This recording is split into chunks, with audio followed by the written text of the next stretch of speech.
Welcome back everyone to round 3 of the 2014 European Championships in Amsterdam. Our next match for you this round is Daharin Rakic versus Marjo Jahaj. Sorry if I'm pronouncing that wrong, I'm awful at name pronunciation. But Daharin is the Serbian national champion, and I can't say I've heard of Marjo, but he's doing pretty well. Yeah, he is. He's already gone 2-0, so we could see a pretty good match. Daharin definitely knows his stuff. I mean, he beat out a lot of players to be able to actually get here today.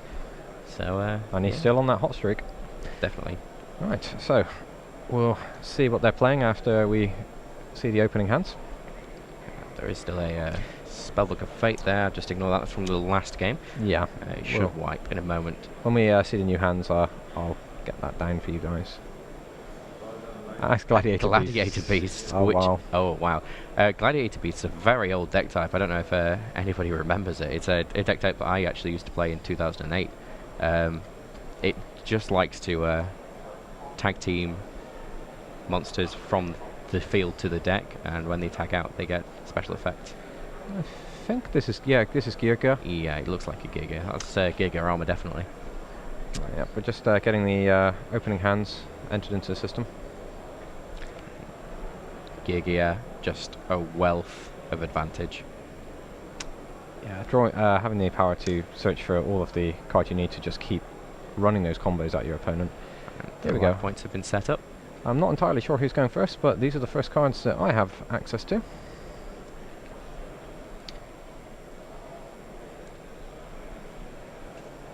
Okay. Okay, so they're rolling the dice, and he's rolled a 1 to a 2. So, narrowly missed being able to go first, which is going to cost him dearly. Not having the setup is one of the worst things. I mean, the reason why Gladiator Beasts really work in this format is the chariots that they've got going for them. Just very powerful counter trap. But you are running it against wiretaps, none of which are in play at the moment. Okay, so we see the turn 1 Giga armor. Now there's the Dark Hole, always an advantage breaker. And he's contemplating it. Okay.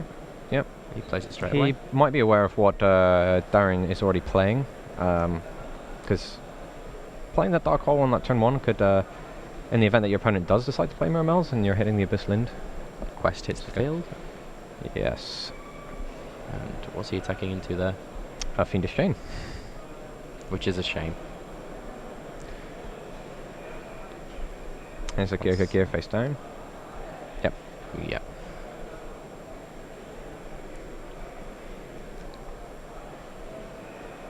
Soul Charge Gladiator Beast. Definitely. It's interesting. Very interesting. Geyser, so we'll see. We'll see what happens. Or a Heraklinos. Oh yeah, all the explosions. Giant gnarling beast guy just destroying everything. Just wailing on his opponent. Yeah. Okay, so we're going to see a couple of gear Ganios coming in.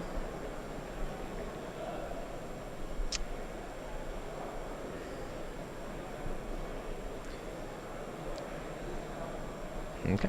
So Giga Accelerator comes down. Yes. Exceed summon number 1. And that's going to be a Giga X.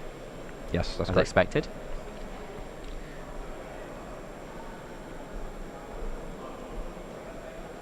The effect's being activated. Oh, hold on.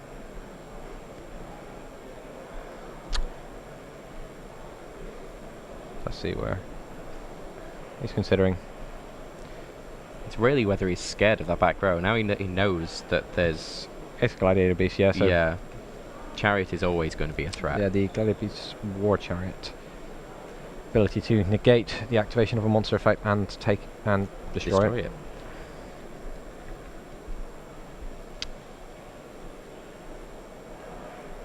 We've got a wiretap face down for Marjo on the field. Now that Gigiano is level 4 as well, so... Yes, so actually summon number 2. We may see that. We may see another rank 4.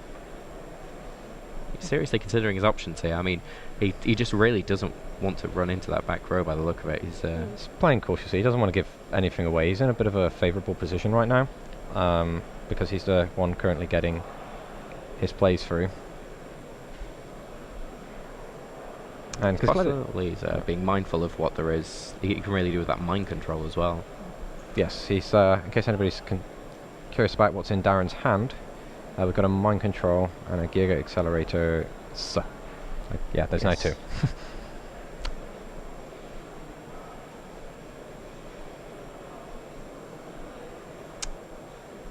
And there's another Giga.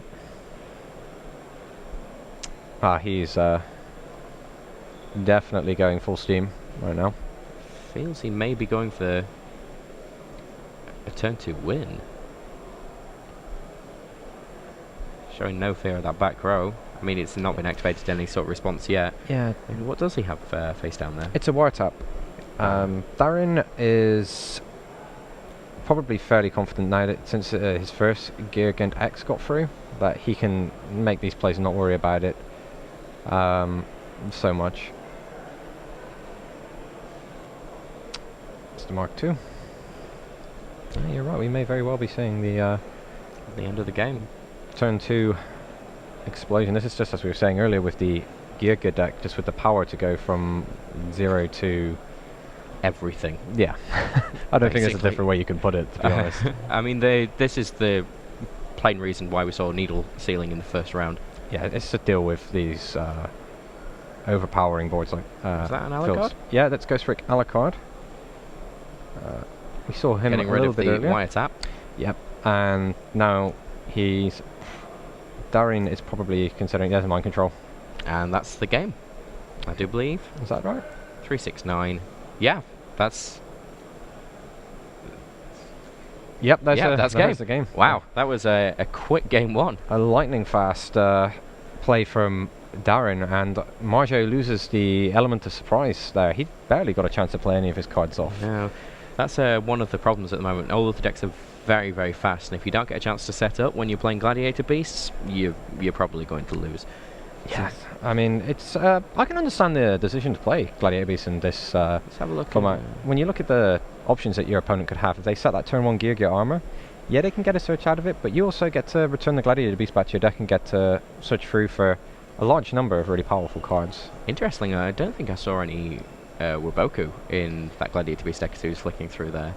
Okay. Which is interesting. It's definitely... yeah, Daharin considering, what do I side versus Gladiator Beasts? Because it's not something that you usually have to consider. No. But definitely, there must be some sort of card. Although, Bulgarian Nationals won by Gladiator Beasts the Bulgarian Nationals was won by Gladiator Beasts. It's not really that public knowledge, and you can find videos of... Yeah, I'm sure you could find it somewhere. But, yeah, Gladiator Beasts, I'm curious to see, because Marjo would have playtested this matchup quite a lot again, because it's Giga. It's one of the top 2 contenders. Some would argue it is possibly the strongest deck in the format right now, but it is very good. Well, yeah, I don't think anybody can deny the ability to just go through your deck and find these massive combos and links of rank 4 monsters. It would be a safe choice. Ooh. Daharin really getting some thought into that. Yeah, I don't know how long Daharin's playing, but if he's familiar with the Gladiator Beast decks of old, he's probably considering what would I not want to see. Yeah, it's usually a good way to side deck if you've got experience with the other deck. Is like what would destroy my deck right now? Geyserus wouldn't be that much of an issue.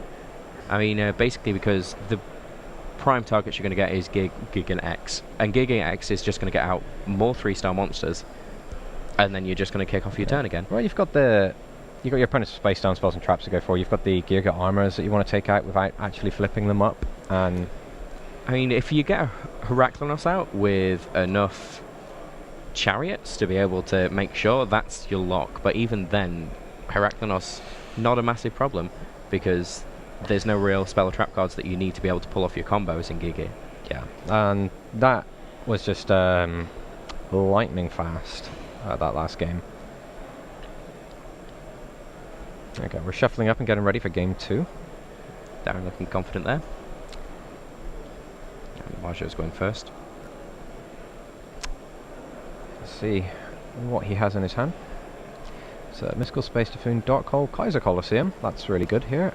Elemental Hero Prisma, and the Gladiator Beast. Proving Ground. There's an quest there as well. The quest. Yeah. I was just drawing a blank suddenly on the name. It's been so long since I've seen this deck. Okay, I can show you Daharin's hand as it loads in.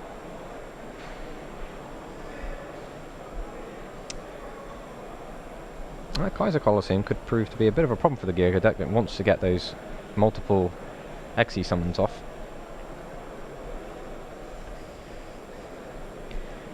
Okay, we're going to see the Gladiator Proving Grounds. There's the Quarry. Very powerful fighting monster for the Gladiator Beasts. 1800 attack. Yes. The largest of their kind, apart from the 1900 attack normal monster and Zahal. Unfortunately, not played anymore. Most likely not going to see play. No. Okay, so Kaiser's Colosseum comes down, and the face down card, Mystical Space Typhoon.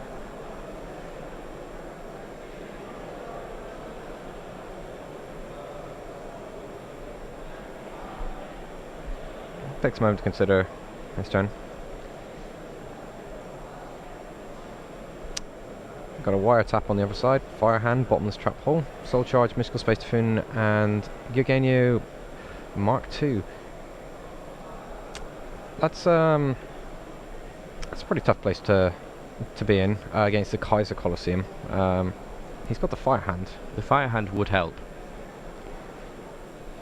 The Fire Hand would come in, then the Ice Hand would come in. And again, if you're familiar with the Gladiator Beast matchup, that face down has a very real chance that it's a Gladiator Beast War Chariot, and if you run your Fire Hand straight into that, you've got worry. Okay, we're going for the defensive option.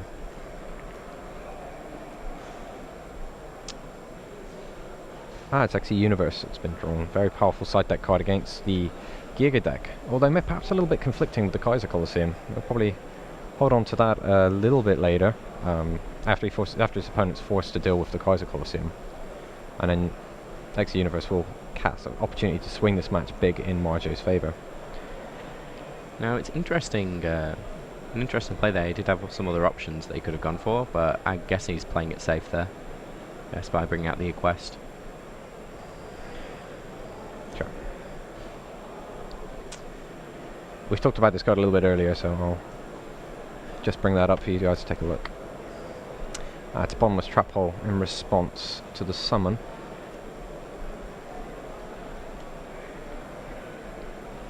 It really depends. I mean, that could have been a bait, just to, because he knew that there was probably going to be something there to stop him summoning. But it's just a way to deal with back row cards. Just yeah, you can just ply straight through them, running things that aren't that important into them, just to. Marjo elects not to attack in fear of the Gear armor. He doesn't want to give his opponent any additional searches through his deck. Black One of Heaven drawn from Daharin.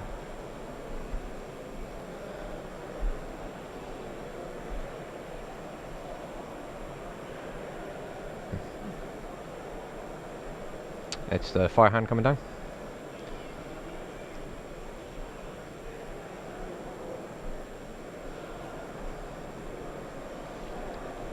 Fire Hand declaring an attack.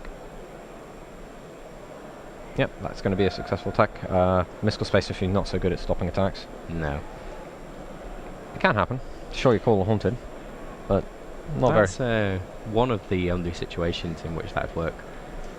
I'll think of others when I've got time. Spellbook of Life, whatever. No. That would be. No. Premature Burial back in the day. Yeah. Okay, we're going to see Ice Hand coming up as Fire Hand goes down.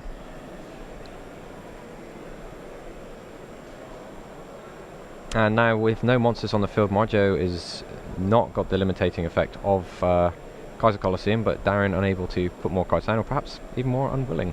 It's a shame, because that was a very good opportunity that he's kind of missed out on. Okay. We'll see. I mean, his field looks pretty good, actually.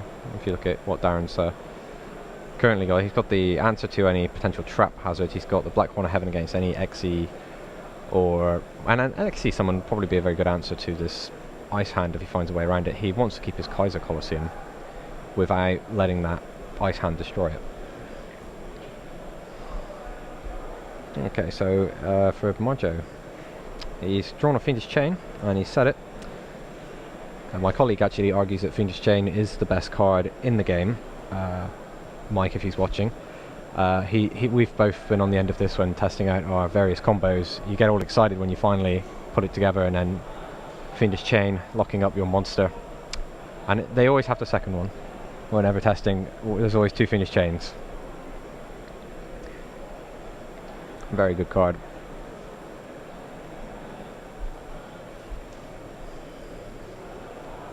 Okay, so yep, the Fiendish Chain is going to be used to stop the Ice Hand's attack this turn. Mystical Space Typhoon, very good answer to the Fiendish Chain that stops attacks. Yeah, it did in MST definitely can't stop attacks, but they can make it happen. Yep, definitely pushing that one through. And the Ice Hand, this is the 100 exploding hand technique again, as we just see him attacking into the bigger monsters and taking out his opponent's cards one by one. And you've got to be very careful of that in this format, is leaving a monster that leaving this opportunity where you just get all your guys, well, all your cards just taken away from you.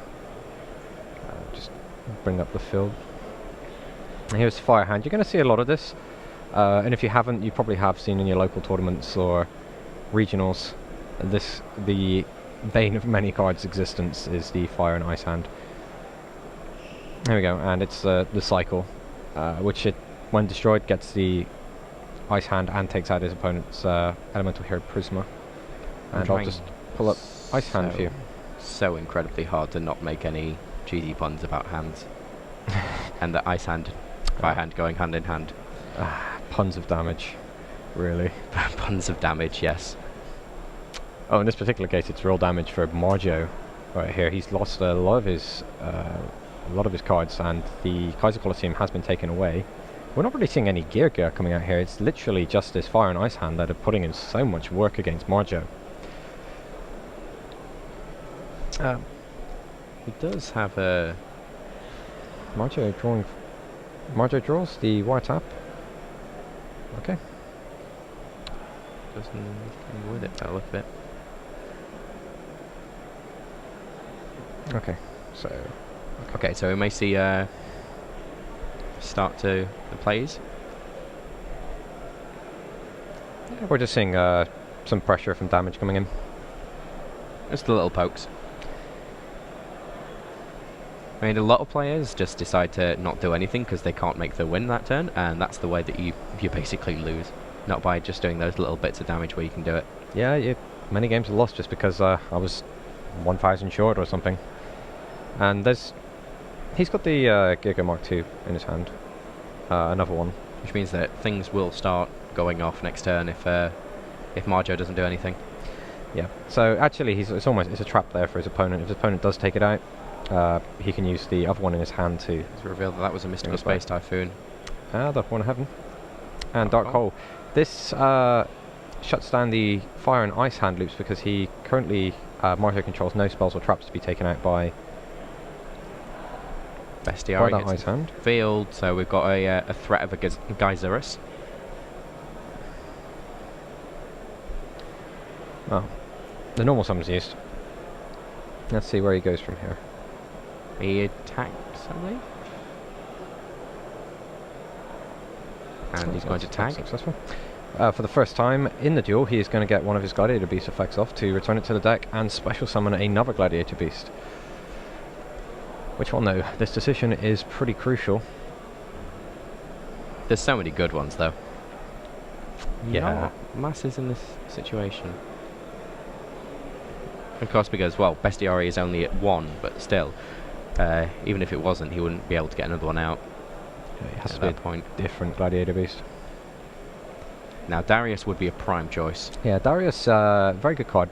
you can, when it's special summoned by the effect of a Gladiator Beast, you can grab back a Gladiator Beast from your graveyard. Yep. So the quarry. Now we're going to see the quarry. Now there's a couple of things he could... Oh, he is doing it. Oh, by the way, guys, if you are interested in checking out cards that we've not pulled up on the screen for whatever reason, please do use our card database, which you can find the links above us if you're watching on the Yu-Gi-Oh! Trading Card Game website. If not, head over to yugiocard.com and find the database from there. Okay, it's an Evil Swarm, a Cyshon Knight. Kind of an interesting threat. Oh dear. There's can only be activated during the battle phase though? So in his opponent's battle phase, yeah. Yeah. All that it really takes is for Daharin to basically just make sure that he has less than 3 cards and the effect is null. But then Dark Hole takes it out, so yeah. Here we are. The Mach 2s. 2 Mach 2s.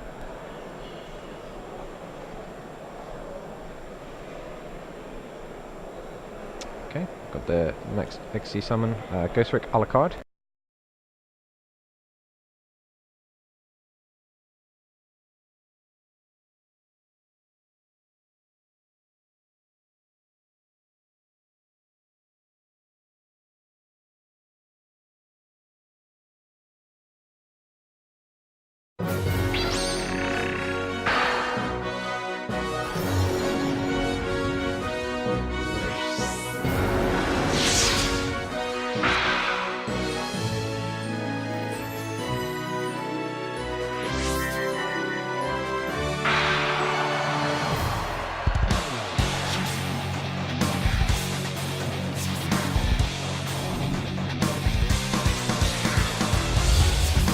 Very aware that he doesn't want to give his opponent free stuff. I haven't seen what that card is, as he just set it straight onto the field. Well, it's a mystery to everyone. Yes. And it was a Mystical Space Typhoon. Mystical Space Typhoon. And Daharin's turn, he draws Breakthrough Skill. Breakthrough Skill.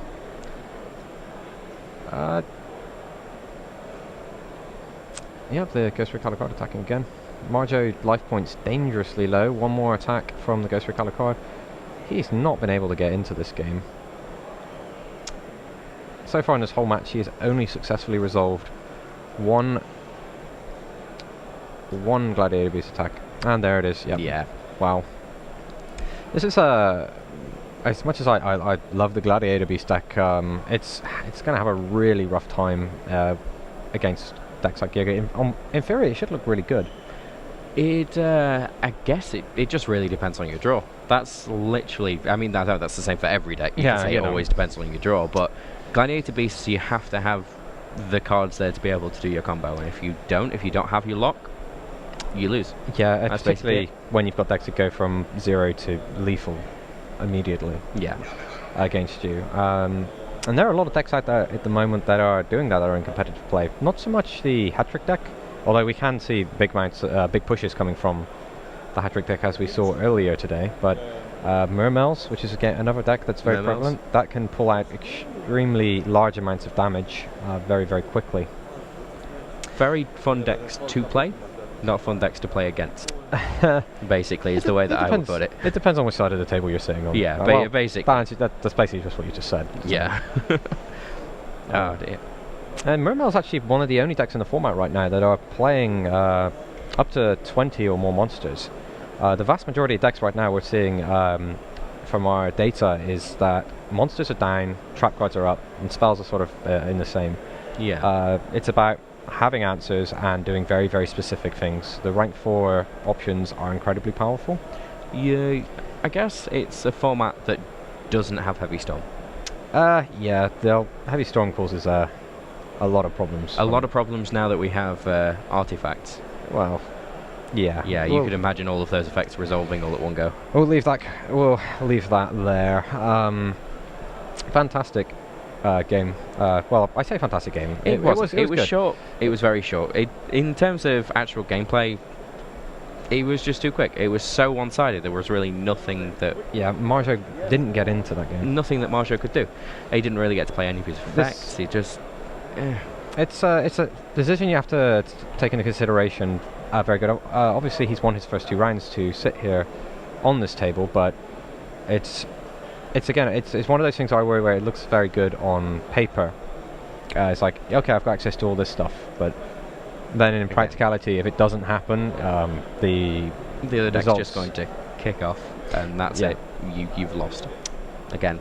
Yes. It is a shame, because Gladiator Beast, again, one of my favourite deck types. Oh, I think it's fantastic. It can be done. I mean, it's won national championships. Yeah, that's true. Many years ago. Okay, guys, we're receiving our notice that will be disappearing for a little bit. We'll be back for round 4. As soon as that starts. There's still quite a little while on this round. There's a lot of time on the round. I would wait a little bit longer, basically, than what you did last time. But we will be back very soon. Yeah, please check out some of the written coverage while you're waiting. You can catch up on some of the feature matches, because we are covering those as well, and classic ways. And Ollie and PJ putting in great work for that. So let's wrap that up. Thank you. See you next round.